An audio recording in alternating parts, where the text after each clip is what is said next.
Hello and welcome to the Blue Room. Once again, a difficult Blue Room to discuss. Well, probably not so difficult to discuss. I think we've got bagfuls to say, each one of us independently.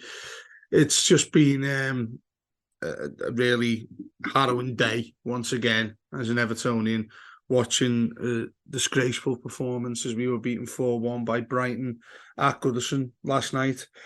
Peter McFarlane with me as always. Mike Greenall is going to join us in a moment or two as well. We've heard plenty of fallout. We've heard plenty of people discussing various things. And I know we'll have a hell of a lot of listeners tuning in to us tonight when we put this out. Feel free to keep on sending us your comments as well, because we really appreciate them. Pete, I was sat here all afternoon really thinking how we approach this, and to me, in my mind, I felt it'd be most appropriate to talk about this in two sorts of phases, really. One of them is, well, to be fair, both of them are elements of our football club that we're all really, really used to, sadly, and that is how many managers have we had now? It's 8 or 9 in the last 10 years or something like that. And the game against Brighton, it's hard to refer to that as an individual performance, given what comes with it and everything that's attached to it. Because, look, we were in a relegation fight anyway ahead of getting beat 4-1 by Brighton. But as far as I see it, this is about Frank Lampard getting rid of him and getting somebody else in. And also the thing that hasn't ever gone away from many of our discussions as Everton fans, the board, the owner, Bill Kenwright, Denise, all of these other people that are involved at our football club. And I think that given what's happened again, and you've got a lot of fan groups who are rightly so, in my opinion, approaching, sending messages into the club, and everybody's sort of saying loudly how disgruntled they are with the way our football club is ran. I think that's the best place to start with this, because the Lampard thing and about getting a new manager and the issues within the team and whatnot and results, they're things that we've spoken about so regularly.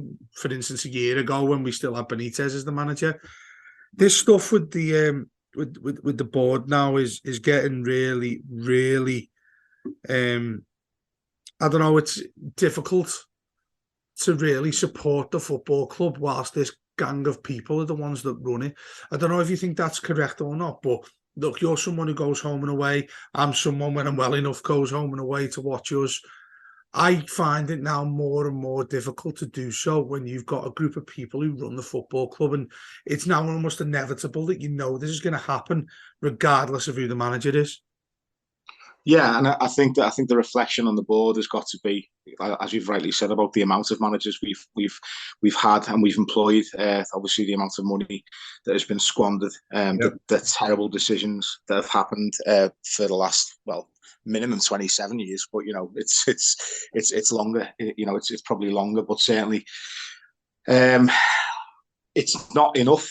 It's just not enough to have people running the football club who are Evertonians. It's just not enough. I'm a massive Evertonian, Dave. You're a massive Evertonian. I was speaking to my dad earlier on. He's got a law degree from Cambridge University. He's a massive Evertonian, clever guy. He said to me, I could run Everton Football Club. At the end of the day, being an Evertonian is not a good enough reason to be chairman of Everton Football Club in 2023. At the end of the day, I think it just boils down to a very simple question, which I actually put out on Twitter earlier on. And the question is, in the modern day, in 2023, in a multi-million pound business, multi-million pound business, would you employ a 77-year-old man, a 77-year-old thespian actor to be the head of a multi-million pound organisation? And the answer's got to be no. And to be honest, this whole I don't like the personal. I don't like the personal abuse. I don't like anything like that happening. But I think we're at the stage now where, it goes beyond just someone not wanting to let go, and it starts. It's far beyond that. It's far beyond just someone's personal pride of not wanting to let go. We're at the stage now where it just needs to be taken away from, because this cannot continue. We need to have football people. We need to have the best people possible running this football club from top to bottom. And if we're ever going to get out of this mess, it needs to happen now. And that the only person who can make that decision is Farhad Moshiri. And Farhad Moshiri hasn't been to Goodison since late 2021. Where is he? He needs to make a decision. And I'm sorry, so there will be people listening. I want to stress, I'm not being personal against Bill Kenwright as a person. We can have that discussion another day. That's for other people to discuss. Yeah. I'm not going to go into that. People have their opinions on it. My personal, just in terms of purely from a footballing sense, and as an Evertonian, I would plead to him: let go. Become an honorary president if you have to. Go and give little speeches in the bars before the games. Come along to Bramley Moor when it opens. Yeah, come onto the pitch, whatever. As I say, do what Philip Carter did: be an honorary president. Do something, but don't cling on and don't live in this fantasy land where for 1 second he thinks that he is the right person at 77 years of age. He should be sat on a beach with his feet up. He shouldn't be anywhere near a boardroom. And that's no disrespect to him. It's just the facts of life. You've got to let go at some point. And, if he is this big Evertonian and he wants the best for the club, surely he can see that. I think the way you've worded I think that's spot on, to be fair. I think a lot of people will agree with what you've said there. Now, we're talking about the 77-year-old fella here, who has done a lot. A lot of people will say he's done good things for the club. I've no idea why they'd say that, because I think the issue with him has been it goes a lot deeper than just simply when Farhad Moshiri came in. I think the thing that's made it even worse as the catalyst, really, to the way in which we are these days, is because when the new owner came in, Moshiri, and let's face it, a lot of us were doing cartwheels at the time, thinking that's it. Means Bill Kenwright doesn't have the level of connection to the football club. He can't make the rules that what he's done in the past. The real irony is that when Moshiri's come in, he's left Kenwright there almost as somebody he can bounce off and use, the utility, the network that he's got, the various things that for some reason that Moshiri's thought, yeah, it's good to keep him on here because he knows the club and whatnot. I think many of us, myself, in my opinion, think that keeping him there in that sort of role that you mentioned there about Philip Carter, you think that it's going to be like, well, he's had most of his shares taken away from him, then you don't expect him. You expect him to be in the background, an honorary role, like you said. A lot of people wouldn't want that either, but if that meant that he was to step down from any sort of authority he's got at the club, then so be it. You know what I mean? It's you've got an owner that comes in then who clearly hasn't got a clue himself. Initially, I think people would have had sympathy towards that, thinking, do you know what? Who'd you put in there to help this guy who's come in with a lot of money to spend? How do we go about recruitment? How do we go about sorting out the board? And then the thing that's really, really that makes you feel really sad is that the club has actively felt even worse, even though we've spent so much money, because it just simply wasn't done in a way that was appropriate or effective. We've been treading water for so long, Pete, since he's come in. In 2016, when he first came in. We're approaching 7 years since that fella's been our owner, and now we're in a point where Bill Kenwright is still there in and around a board that is just diabolical. It's doing absolutely nothing good. I mean, I can't tell you anybody who's on that board who was doing anything positive towards this football club. No, and I think, it's something that you touched on there as well, in terms of when Farhad Moshiri first came in, there was two trails of thought. There was one route that would say, that should have been the end of Kenwright. He should have just gone like any normal owner who sells the football club. Yeah. He should have been out the door. But the other side of it is, you're right, to be, if it was done properly, then a transitional period where literally, where Moshiri can look into getting the right people in the job. If Bill Kenwright would have stuck around for another year or even 2 years while it transitioned, so that he could pass on that knowledge and he could pass on the contacts and he could give it, information to someone who maybe wasn't familiar with the role, then that would have made sense. That would have actually made business sense as well, and it would have at least given, it would have made the handover a little bit smoother. But what ended up happening was it was almost like he's been given a new train set. And if I was Farhad Moshiri, one thing I would be absolutely fuming. I'd be furious, because you can only imagine the story he's been told about the greatest Evertonian who ever lived, who was in the boys' pen, and he knows everyone in football. He's one of the most renowned chairmen in the Premier League. He would have been spinning him that whole story, the story that makes us as Evertonians cringe to hear, because it's so far away from reality of what an Evertonian is. I've never heard a single Evertonian in the pub refer to themselves as the biggest Evertonian around. I've never heard it. I've never heard anyone seriously claim that. I've never heard anyone, repeat the same stories over and over and over again. And I'm telling you something right now, Dave. Every Evertonian I know, if they were told they had to give up their season ticket for life if it meant Everton stay up this season, they would. This person needs to step away from a role which he's no longer fit for. It's so simple. As I say, if I was Farhad Moshiri, I'd be looking at this and thinking, he's obviously a clever man. He's a billionaire. He's a billionaire. I don't know, Pete. See, this is the thing and you mentioned that there. I was gonna jump into what you said there, but I'll let you carry on making that point about Moshiri coming in. Surely a man of that intelligence, as a businessman, as a billionaire, how hard it is to become a billionaire. There's not many billionaires in the world. He's obviously got an appropriate, intelligence to earn what he has.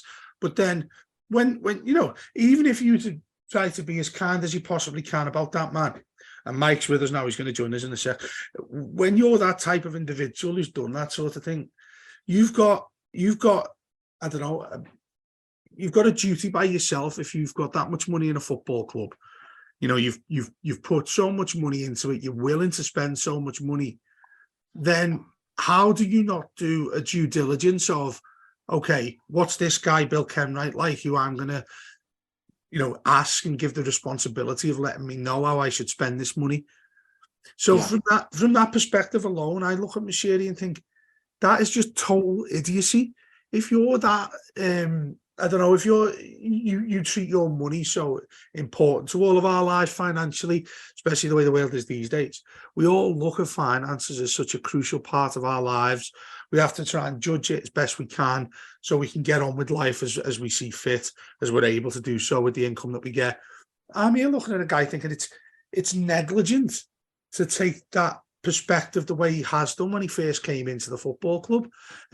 So what I mean is, if you're coming in and the first thing, who on earth has been advising that guy to say, do you know what, Bill Kenwright's the man here. He's the one who's come to you and said, look, do you want to buy this Premier League football club? Sold Everton to him. Initially, that's fine. We're all looking at each other thinking, hang on, here's a billionaire coming in. He's going to spend hundreds of millions of quid and we're going to be a decent side. And if you show me an Evertonian that thought when he first came in, things weren't going to go really, really well, then I'd probably look at you and say that person's a liar, because we needed that money. We needed the finances. We wanted Everton to kick on. We thought it had happened. The jokes that we've had the Liverpool fans saying with the billionaires and all that stuff.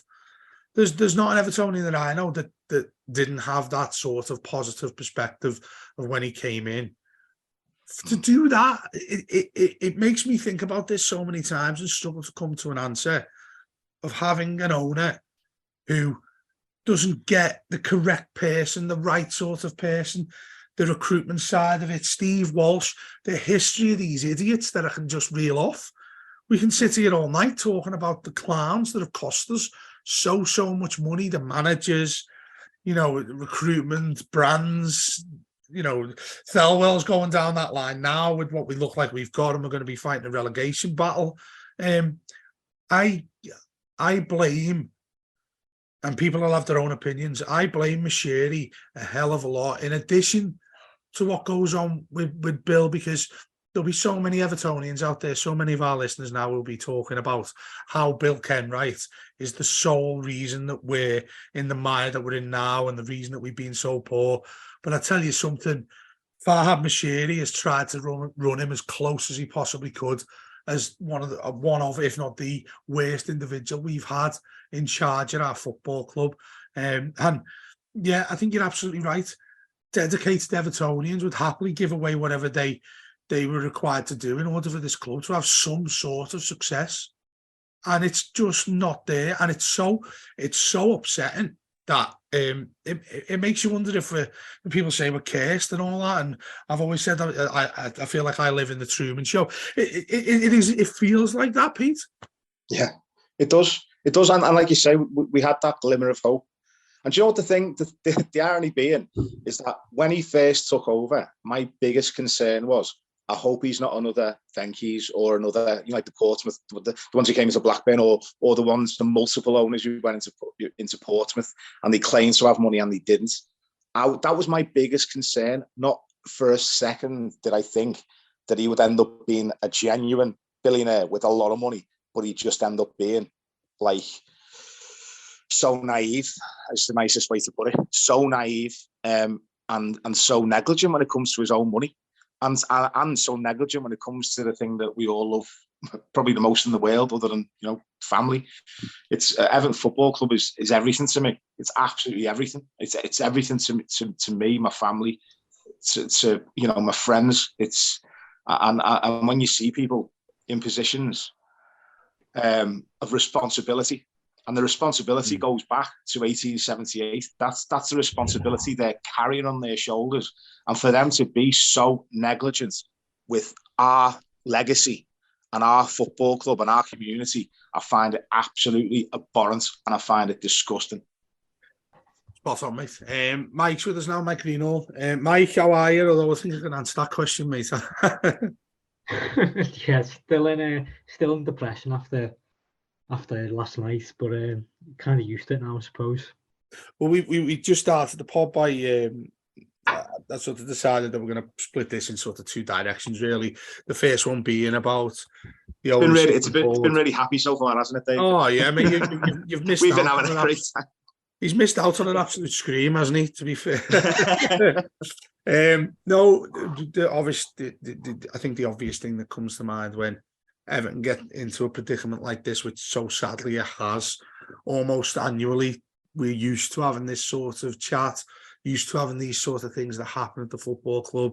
There's I was saying before, Mike, there's plenty of groups, others wanting to send additional letters in to Moshiri, want various protests and whatnot. Absolutely rightly so, and they're well backed as far as I'm concerned. I'd certainly give anybody a backing if they're inclined to go that way about the club. We'll move to slowly towards the second half because we'll go back and forth on all of it really. But to you, Mike, on yesterday's game, 4-1 defeat against Brighton. Looking at Frank Lampard, and obviously I think I always put the asterisk next to any manager that gets sacked from our football club, which looks like it's going to happen at some point with Frank Lampard, and that is the support they get from the above, from the board. Many people would say, well, Lampard needs to go because, and you're one of them, we've had a good chat about this a few times on the pods, about Lampard and the way he's managed Everton. I think it's come to roost for a lot of fans, and I don't think there were many left who probably thought the same by now, that we're in a situation where the squad, the management, the way in which the whole thing is going, this to me looks a lot more difficult than when Frank Lampard first came in last season. Do you think that's fair? I think the situation is very similar. I understand why you might think it's more difficult, because I think what happened last season was, I think for a lot of people expected that to be rock bottom almost. So the fact that we're there again and practically 12 months later, I think it's really hard.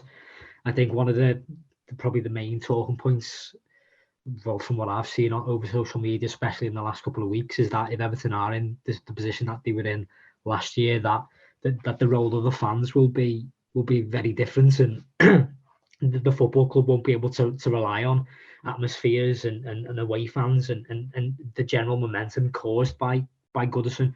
They won't be able to rely on that this year, because people won't be up for the fight because they'll be too angry. And I think that's what we've kind of seen. I think we definitely saw that yesterday. I was at Goodison, and to be honest, the last half an hour was probably the worst thing I've ever experienced at Goodison, just in terms of the general apathy, the players being booed for substitutions, the general pace of the game, the fact that really, even at 2-0, 3-0 down, not a single person in that ground thought that we had an even slight chance of being able to get a point. You look at I think there's a video going around of the Damari Gray's penalty, and the practical sheer silence as it hits the back of the net. I think that's the main difference, and I think that's why it feels a lot worse this year, because I think 12 months ago was the warning. I think a lot's been said about the strategic review, and I think the fact that we're here again, the fact that Lampard is the manager on the back of that, the fact that a lot of the people in the hierarchy are the same. In fact, really, from what we're aware of, the only change that's been made is an appointment of Graham Sharp, and no disrespect to Graham Sharp. I have no idea what he's doing on the board. And I think that kind of tells you the outcome of that strategic review, and that's why we're here again. And to be honest, it's hard I find it hard to get angry, because you're obviously biased because we're all Evertonians and we all want us to do well. But, and I've said this multiple times on this podcast before, that the people who run this football club deserve absolutely everything that's happened in the last 12 to 18 months. Yeah. And that's hard to say, because none of the fans deserve that. No one deserved what we witnessed and what we sat through last night, because it was unbelievably depressing. But people like Bill Kenwright and Farhad Moshiri, they deserve it. They deserve to be outshone by a team like Brighton. And again, that's no disrespect to Brighton, but there's another thing going around on social media showing the stadium that Brighton were playing in only a decade ago. This is a football club that only got promoted from the Championship in 2017 or 16, I want to say. No, I think 17. And they are miles ahead of us. There's just before we came back on Boxing Day, there was quite a noticeable PR drive from the local journalists, and it was quite obvious that was coming from the club, because they were all saying the same thing, and mentioning the role of Kevin Felwell. And I have a lot of trust in Felwell. I think his background is something that is a lot more respectable compared to Marcel Brands and Steve Walsh anyway. And I think we kind of seeing that the fact that the focus straight away has been on the academy and those type of roles says to me that he realises that this is not a job that is going to be solved in 2 to 3 years. This is something that is going to be difficult for at least 5 years. And therefore we need to focus on what can get us success in those 5 years, and that's the youngsters. But the sad reality is that, and I think that those articles mention that I think the club have appointed 20, 25 people since Thelwell's been appointed. The reality is that the people he's appointing are people who, or they are people being appointed into roles that, when you compare them to other football clubs like Brighton, those roles have been existing for 5-6 years already. That shows to me how far behind the times we are. And I came in, while you were talking about Bill Kenwright and Farhad Moshiri, so I don't know what part I missed on what you already said. But last night was horrible, but it was the perfect demonstration to them that they're dinosaurs, basically. The fact that Thelwell's having to make those appointments only now is embarrassing, really. And the fact that, to me, anyway, the fact that they're driving this PR that, look how great we are, making all these appointments in 2023 is embarrassing. But it also says to me that they think that the strategic reviews worked and that they're actually on the right track. I mean, the CEO said it herself only a couple of weeks ago, just before Christmas, that they think the last 12 months has seen progress. You know what, you can think that all you like, and I'm sure behind the scenes, and like I just said, I respect Fel, and I'm sure he is doing a good job behind the scenes. Or what he can do anyway. That was just downright arrogant to say that it's been progress considering what we've witnessed in the past 12 months. Me and you have spoken about this before, how after the Crystal Palace game in particular, you can almost guarantee that they were probably stunned, they were probably amazed and pleased with themselves that Crystal Palace happened. And you can probably tell that the likes of Bill Kenwright will probably more than likely, sing the praises of that night against Crystal Palace in years to come. And I kind of think that shows where the football club is at. The fact that will be seen as a good highlight, as a good memory, when really that those last 3 or 4 months in that game is an absolute stain on our football club. That point you made there, this just sort of changed my mind. Not changed my mind, sort of changed my mind to a different thought. In terms of, you think about and obviously you might be far too young to remember the first couple of them in 98 and in 95, 94, about when we very, very nearly gone down last days of the season and all that sort of thing. And that goes right in between what Kenwright said about, they're the good memories that Everton have had. You're absolutely right. I think you get to a stage with Bill Kenwright. He's a 77-year-old man now, but yes, should he retire? Should he sort of give up his shares and whatnot? You ask him about the highlights of this football club, they were the things that he probably would say, and that on its own, in a nutshell, is everything that's wrong with his involvement at the football club. And by and large, I used to think, and this is going back to when we started going to shit with Koeman and whatnot, I used to think that, wow, he must have sold Moshiri some sort of fantastic deal in his mind. What has he given him some sort of drug to make him think in a different way or whatnot? Because we've been so poor for so many years now, yet Bill Kenwright seems to have such a pivotal role to what's going on there. I can't get my head around why we've got an owner of a football club who maintains what this fella is telling him. Because although we're not privy to this, it's blatantly obvious that that's what he's doing, isn't it, Mike? Because Everton haven't changed. You just rightly said about the way in which we've spent money, the way in which the board has been, the individuals that are on there, that just seems to be jobs for the boys / girls. You see what Moshiri's doing, stayed far away.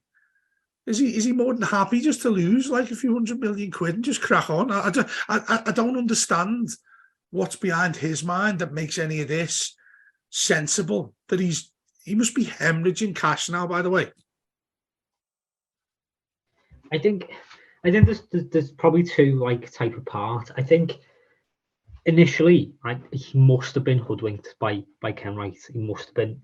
You can see the line that he was probably peddling, and that this football club or any football club, a chairman or part of the board, you need Evertonians, you need fans of that football club to be a part, to be central to how the football club runs. That's a load of crap. But you can almost see that line being peddled, and Moshiri going, yeah, all right, then we'll keep you.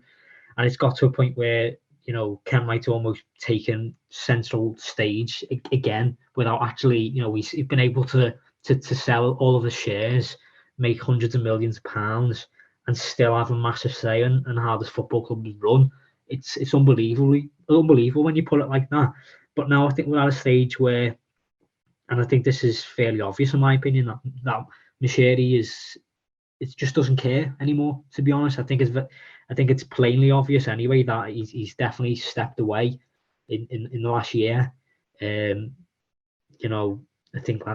don't think he's came to any game this season, and there was rumours he was there last night, but I don't think he was. Probably hiding in a cellar or something, wasn't he, when he got to town?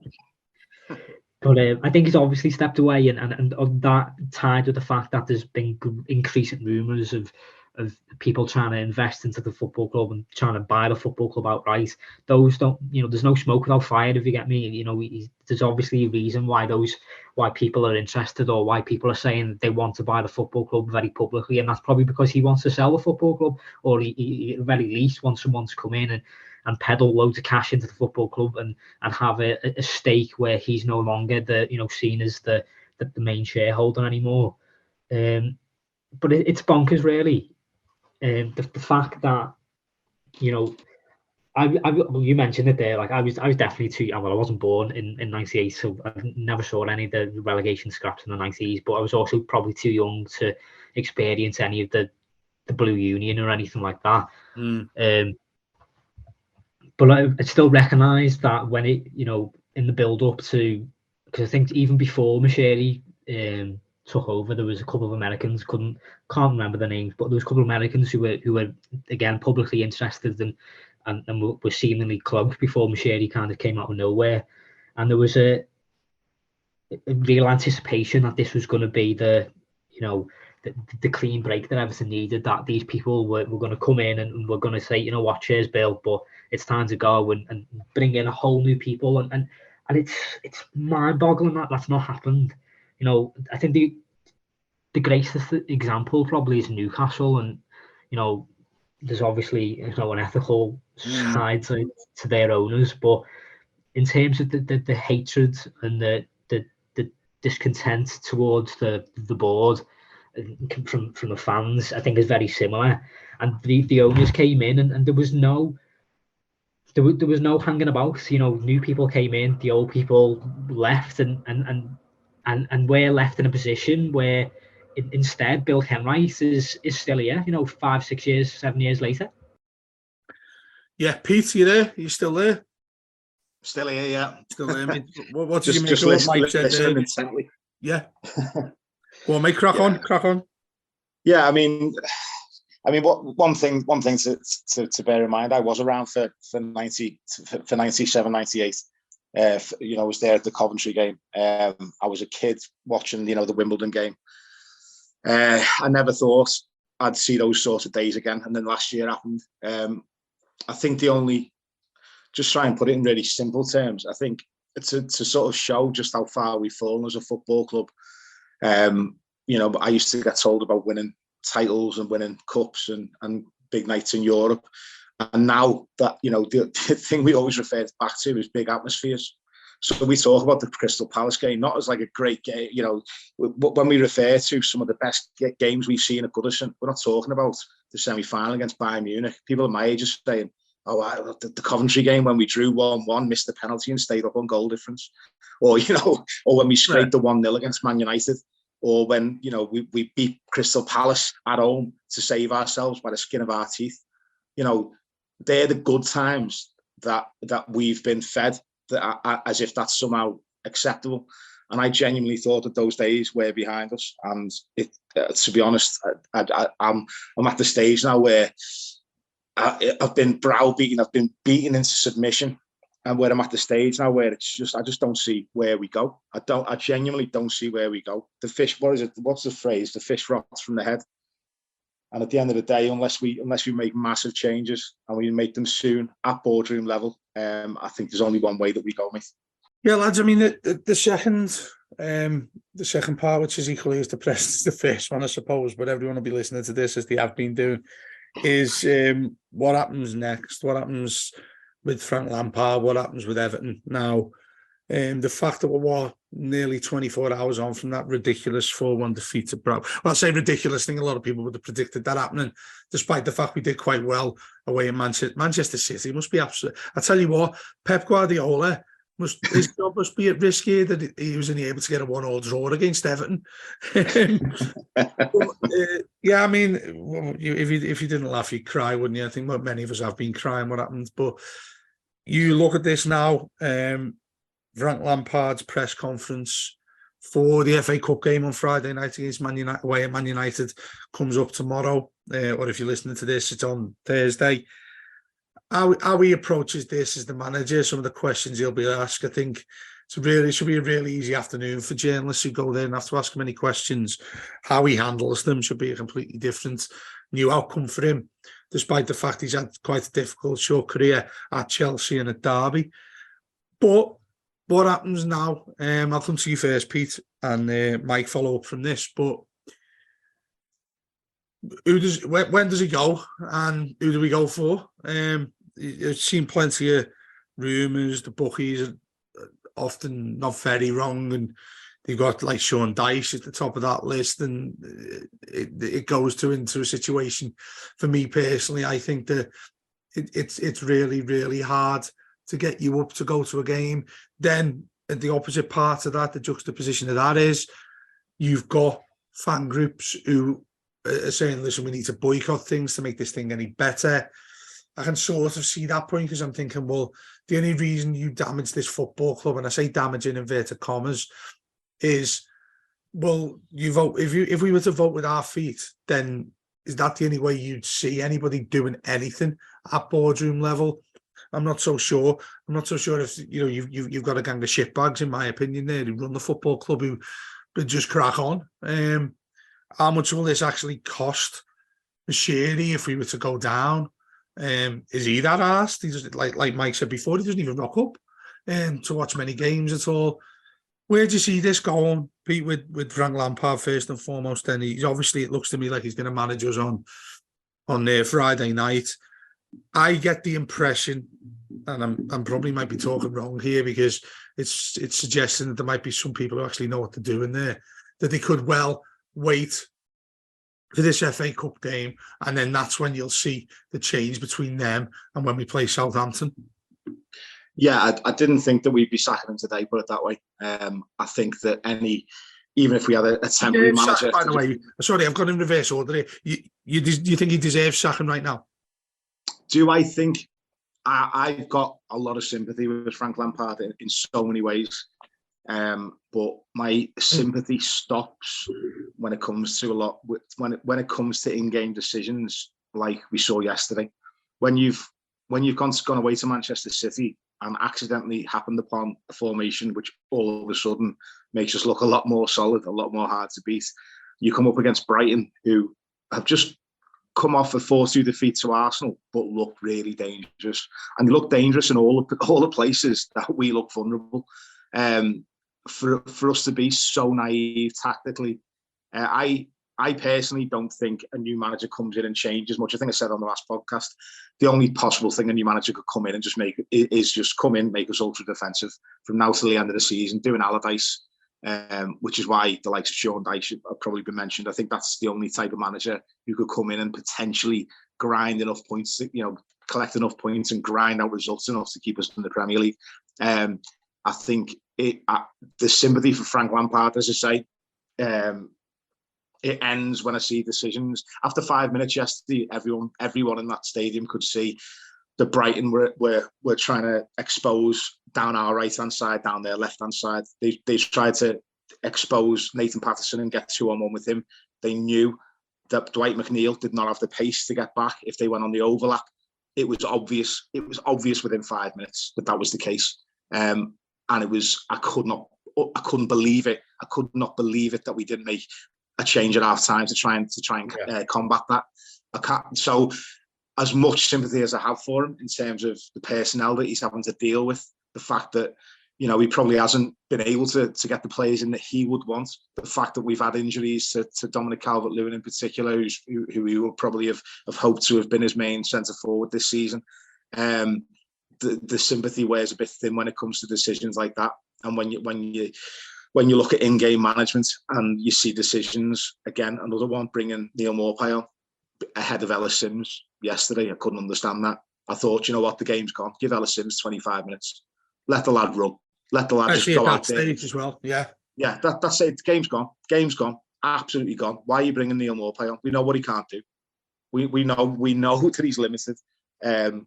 I noticed that he wanted to take the penalty as well. He was desperate to get the penalty. Wanted to score against his old club. Yeah, all right. His stats up. Well, exactly. Yeah, I couldn't believe that Brighton have got a song which is "I want to know how you scored that goal." I was like, about Maupay, really? Yeah, I want to know when he's going to score a goal. To be honest with you, I'd like to see him just have a shot on target at this stage. But it's, but yeah, I just, as I say, I do have sympathy for Lampard. I feel almost like I've said before, if we had the sort of if we had a few points on the board and we were able to give him time, I'd love to give him time. I'd love to, because I just think I like him. I think that he's got potential to be a good coach. I know that he's got so much, the vast experience in football.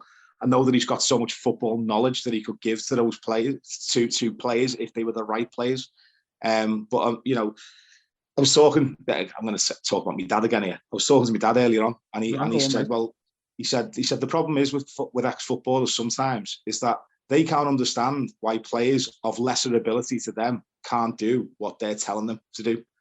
And maybe that's just it. Maybe Frank Lampard was just too good a player, and he's expecting too much from such a limited group.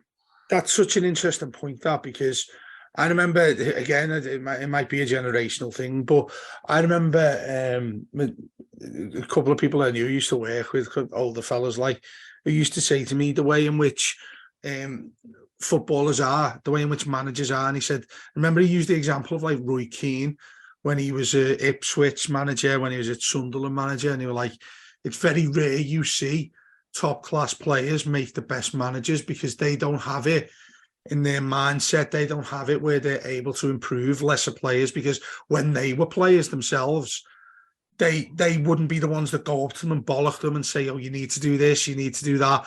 When, you know, when you look at lesser footballers themselves, you look at the top class managers, you think like Mourinho, just for an example there, who's won all sorts of trophies, because he's been able to have some sort of empathy with lesser players in squads, and they're then able to kick on. I think there's a really interesting theory in that, and I thought it was spot on when people have said that the top class managers who've been top class players don't always make the best managers, and that could well be the case. You look at Steven Gerrard as well, who got sacked by Aston Villa. There are plenty of those types. You look at Xavi at Barcelona. There are plenty of types who I think just feed up behind what you've said there and what I've said equally. Just moving over to you, Michael, and it's an interesting chat, this one, mate, because Pete, you'll like this because, well, I say you'll like it. I mean, probably some sort of sick way.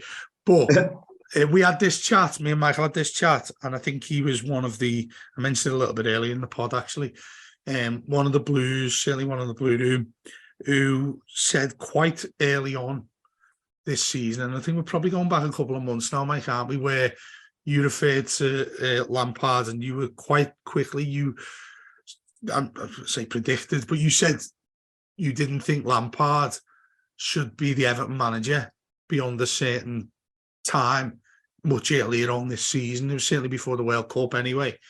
I mean, you're certainly not like a cat that got the cream. I mean, I don't think you are that type of person anyway. We'll be absolutely buzzing that you were correct. But to just further extend what you said and why, given the limitations he had as a manager, we're now into a situation where, look, he's probably going to go. And we're in, which makes it even worse, we're into January where we need to badly sign some players. What do you see happening? When do you see it happening? And I think the question towards the end of the podcast for us all is, who do you think comes in next? Well, cheers, first of all, for the shout out that I predicted all this. To be fair, I think it was actually the last time we were on. You know, I never thought Lampard was the right man, and I think there's obvious reasons for that. I think, and those reasons are the same now when it comes to whoever's next, and that this football club's in an absolute terrible state, to the point with that, you know, 90% of the managers that Everton could employ will fail. You know, to find that, you know, to find that metric, I suppose, in any way you want, whether failure is top 10 or finishing 17th or being relegated. You know, the odds are against them when they come in, and because of that, in my opinion, you need a manager with a track record, really, of being able to punch above their weight, and I hate really going for, you know, saying that you need experience in these type of situations, because previously I was a big pusher for Arteta in the past before we signed Ancelotti, but the situation's drastically different compared to now, and I think we do need someone, which we'll get onto later on, I suppose, who's been able to work in difficult environments and get results where the odds are against them. But when we have spoke about this in the past, it's that we said that ultimately, while I don't think Lampard's the right man, it's in everyone's best interest that Lampard's able to turn this round, because Everton's standard at the moment is if the manager underperforms, it's no longer us being 14th and 15th.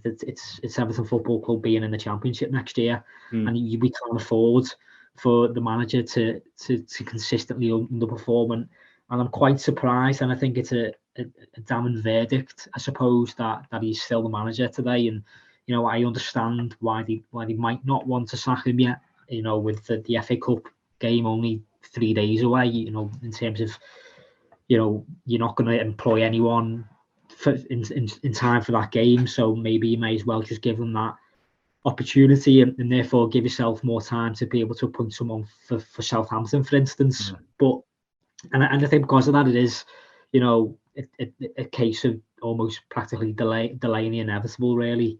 But I do think it says a lot that a manager can afford to lose 4-1 at home against Brighton and still be able to walk into Finch Farm the next day. Never mind the fact that his record before that was absolutely abysmal. I think that's 4 or 5 home defeats in a row now.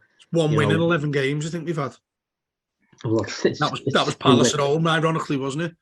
It's 3 wins all season. It was before we spoke just before the season we started on Boxing Day. It was 9 wins from 38. It's now 9 wins from 41. It's ridiculous. I'm trying to work out the maths in my head, but that's what a win percentage of around 25%. I think it's difficult, and I think Lampard is very, very lucky. I think he's very lucky that he's the Everton manager in the first place, and he's very lucky that he came in straight after Rafa Benitez. Do you have any sympathy with him at all, or mate? Yeah, I do, because I do in a backhanded way that I think he's out of his depth, and it's a difficult situation for anyone, never mind an experienced manager. The state of the squad is not very good, and I think, like I've said, a lot of managers will struggle with the squad, irrespective of the environment around them. So, like I've said, in terms of whoever comes in next, whenever that is, the odds are against that person, and therefore the odds are against Lampard, and you do have to. And I think we've probably seen that in terms of the reaction of the fans, that there's been a lot of patience. And I think he's been forgiven for a lot of things that other managers wouldn't have in the past. And I think we've seen the cracks, particularly, especially after the Wolves game, started to appear. And I think we saw that even last night. You're 4-1 down with 4-0 down, with half an hour to go, and I think it was very clear that the anger wasn't towards the manager. But I think ultimately, I tweeted it last night, that sacking the manager is not going to change a massive amount. But ultimately, Lampard's proved in the past 12 months that he's not able to perform or overperform with his current players. And whilst sacking him's not going to solve everything, keeping him in charge, for me, isn't going to solve anything either. And I think if you told me if he was still in charge, in April and March, I think we're still in the exact same position and staring down relegation. And for that reason, I think it's time to go. And I think another big defeat on Friday, I don't see how there's any reason that he can stay when, I think in the next 3 or 4 weeks after that, there's only 2 Premier League games. So I was just going to read out these fixtures here before I come back to you, Pete, on this. And whether you'd agree or not with my day, I imagine you do, given what you've said so far. But United away in the FA Cup, which I think most of us have written off, because I don't even know if Bill Kenwright himself could think we can go and win the FA Cup. But yeah, Southampton at home, West Ham away, Arsenal at home, Liverpool away. I don't even want to think about that. Leeds at home and Aston Villa at home. That double-headed in February is going to be ridiculously big, followed by Forest away, who are also battling at the bottom of the Premier League. It's such a difficult question for you to answer, but I think when these things happen with sides, and I think this has been a narrative of ours for several years now, particularly as we just seem to have slipped further and further down. The best days we've had under Moshiri was when Ancelotti was in with us. But even when you look at what Ancelotti did in regards to positions in the league, they weren't great for us all to sit home about where they did. When we had Rodriguez and all of that, and serious players, the odd one or two, I'm looking at the list here, Richarlison, who we got in, Iwobi's turned himself around. You can probably count on one hand the amount of decent signings we've made since Moshiri's been in there. But I have to say, rather than particularly want to hear the typical question everyone's going to get asked is, who do you think the next manager is going to be? I'm sort of leaning to what Michael said then about it tends not to really matter given the state that we're in, given the position we're in now. It's going to be so difficult to change anything, regardless of who comes in. You mentioned the likes of Dyche, and you're having to play like the Alas type of football that we've done in the past under Allardyce to get us out of this. But I don't see with that squad we've got and what we're able to do between now and the end of January that Everton can get into a position where we're looking at beating Palace at home with the game but one to go. I'm thinking that we finally at the end of the road here, and I know most people will moan at me and say how miserable I get about Everton, but I think I'm actually justified in saying that. I will be surprised if Everton are a Premier League club in 6 months' time. Yeah, this is the eternal optimist in me. The only slight glimmer of hope is the teams below us. But the problem we have is that the teams below us keep beating us. So, as I say, the only possible glimmer of hope is that potentially there might be 3 teams worse than us. I can't imagine there are, haven't seen us play this season. Well, all of them, Pete, I don't want to go into the list of them, but you look at Wolves sorted themselves out with what they did to us the other night. They look like they've got a manager that's going to sort them out. You look at Forest, who did really well to get a point against Chelsea. They look at home, like I said, it's going to be really difficult to beat. Southampton, the one I look at, I think, yeah, they look like they're nailed on to go down, because I don't think Nathan Jones is that good of a manager. I think it's a bit of an emergency. They've got him in ahead of Hasenhüttl going out. But then, who else do you look at who are going to finish above? I can't look at I can't look at 3 teams who I think Everton are comfortably going to finish above, especially given with the second half of our season fixtures wise and the away games we've got against the big boys. The fixture list is so difficult if you look at it, and I know it's looking a bit too far going beyond, like, say, mid-February, a month away where we are now. But for the amount of work and change, complete 180 they've got to do, this isn't possible, in my opinion, and it's certainly not possible given who the board have and the reasons we banged on about so far in this podcast. Yeah, I say the only possible way that we get anything, that we start picking up any points whatsoever is that we just go ultra defensive, the way we played against Manchester City. We play to our strengths, our limited strengths. Strengths in inverted commas. Yeah, exactly. If we do try and make ourselves difficult to beat and literally grind it out point by point by point and just somehow try and snatch the odd goal from set pieces and shit out the odd 1-0 win. That's sorry for the language, but it's more than entitled to it on a night like this. I'm telling you, it's been bubbling for a while last week. Yeah, it's that's the only possible way I can see us getting out of this. I mean, in terms of, I was saying last night again about the fact that I look at this Everton side and I look through them player by player, and I think if I was an opposition player or fan, who would I be worried about? And there isn't a single player. There's not a single player in that side who I'd think, you've got to look out for him. We did have a player like that called Richarlison who managed to keep us up last season, and the board's decision after watching us stay up by the skin of our teeth was to sell him and replace him with Dwight McNeil. Yeah. That which kind of sums it up for me. The kick up the arse they should have had after that Palace game, the reality should have been screaming at them in the face of what they needed to do. And they decided to sell our top scorer and replace him with 2 players who would struggle to get in, playing on a Sunday league. Yeah, I mean, I don't, like I said before, repeatedly said it, and Mike, I want to come back to you to get this before we enter towards the end of the podcast now, but looking at the fixtures, looking at what they can possibly going to do. I mean, today, and again, this is going a little bit left field. But I was watching Sky Sports News, which is by no means the best way to judge this sort of thing, but they were doing the usual transfer thing that they do, where they put the weird music on and make a big deal out of it. And the shout that I heard on there, the rumour that I heard on there, Everton are in for Danny Ings, which I have no idea why on earth or where that's come from, that we need a striker. Here's a fella that's only, I think he scored like half a dozen goals in 40 odd games. He doesn't even start for Aston Villa anymore. He's 30 years old. I mean, even when you hear that, if you think that, and I know we've spoken, I think Thelwell in many ways is one to keep out of the real anger we've got towards everybody who either works at the club as part of the board, the coaching staff, the management, all that sort of thing.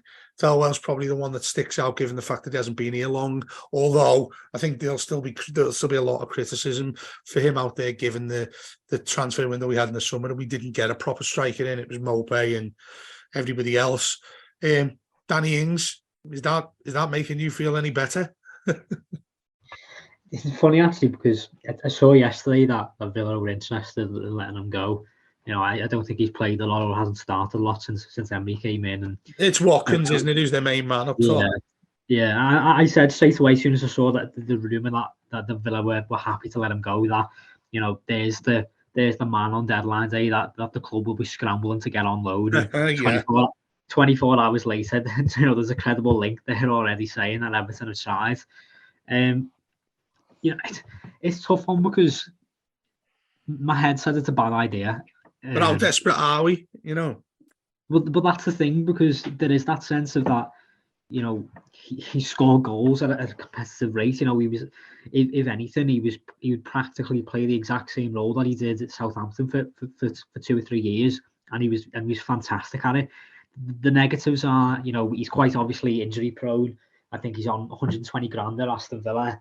You know, I think that the rumour from, I think it's Dominic King, who it first came out of this afternoon, said that Villa are only willing to let him go on a permanent deal, which straight away is alarm bells. I think a loan deal makes sense, especially if we can subsidise the wages, and it's not a situation like Cenk Tosun, where, and, you know, I recognise Danny Ings is a much better player than Cenk Tosun, but in terms of signing an older striker on big wages, costing a lot of money, and then in 18 months' time, you know, he's no longer deemed, you know, good enough, especially when you bear in mind the fact that he's already being deemed not good enough by a football club who you would like to think, albeit have got a much better squad than we have, are at the same level as us at the moment, and especially we're in the exact same position that we were in only 2 or 3 months ago.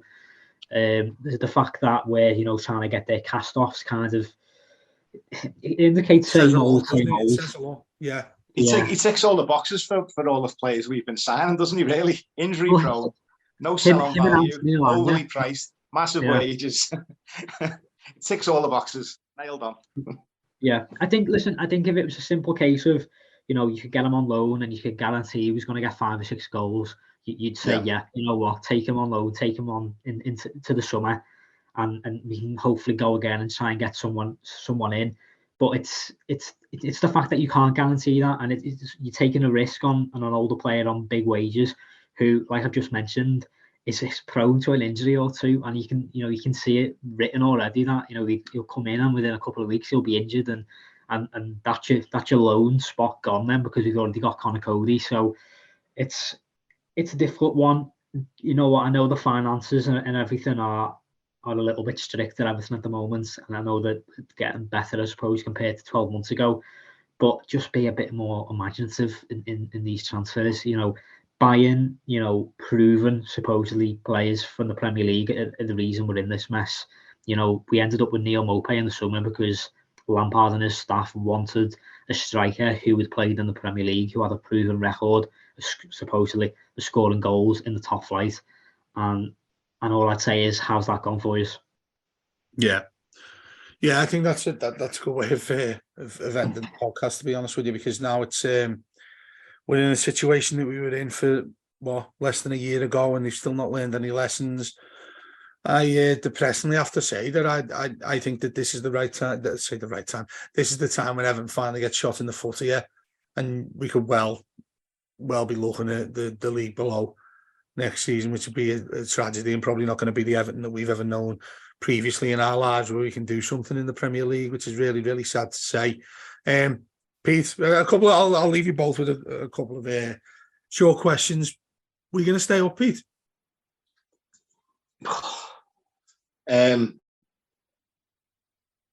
My heart says yes, my head says no. That's yeah. Yeah, I'm the same. I'm the same. I think, just to throw my penny into it, I think we're going to go, and I think we're going to go because I just think that there's too much work to do. There's getting in that one off against Palace last season.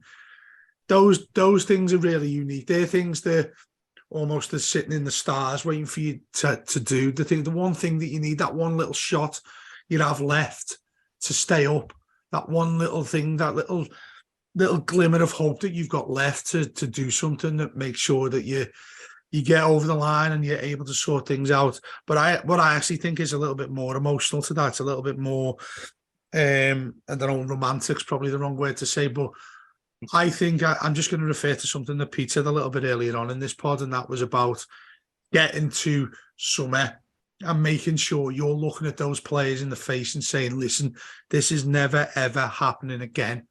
And I think when I was sat there, when Michael has spoken to you about it a lot, Peter has spoken to you about it a lot, Matt as well, throughout the season, I think when we got to the end of the summer transfer window and I was looking at Everton, I was thinking, this hasn't got that feeling inside me that I'm looking at a squad of 25 players plus thinking, yeah, they get it now. They get what they need to do at this football club to make sure we're nowhere near the situation that we've got into at the end of the season that nearly stuck us down.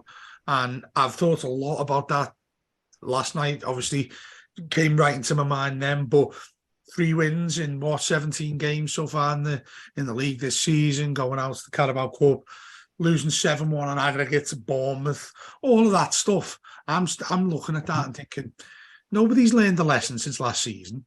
We've got a manager who is an inexperienced manager who had a day which probably he'll probably remember for the rest of his career as a manager as one that probably should have been the thing that kicked him forward and to be a decent manager in the Premier League. And yet he hasn't got what it takes, it seems to us, and it probably is going to end soon as Everton manager. I just don't think people have done enough or realised what position we were in last season. It's almost like I wish the 3-2 against Palace didn't happen and we had to go to Arsenal on the last day and win that one. Maybe that was the one that got all of these looking at each other thinking, do you know what? I'm not having this ever again. I don't want to go down and play in the Championship. But I look at that squad and 90% of them I look at and I think, these lads aren't asked. If Everton go down, they'll go somewhere else, or they'll still get paid what they get paid. And those old arguments people have that players aren't asked because they get that much money as a professional footballer. I think it goes so much deeper at Everton. And that's why I feel really, really down about this one. And it feels like this is the one that will eventually put us down into the Championship. And then what do we look at as Everton fans then, lads? I'm not too sure. But yeah, to end the podcast on that sour note, thanks so much to Michael. Thanks so much to Pete, as always. We tend to have a podcast every single day. There'll be one tomorrow. Matt Jones will be doing the subs weekly as well. And as always, we'll have plenty. We'll have the preview of the FA Cup game. We'll all try and talk. We'll all try and find some positivity. But I'm telling you, probably for one of the very, very few times in my life as a broadcaster, there's very little positivity there for Everton. We'll speak to you and see you soon.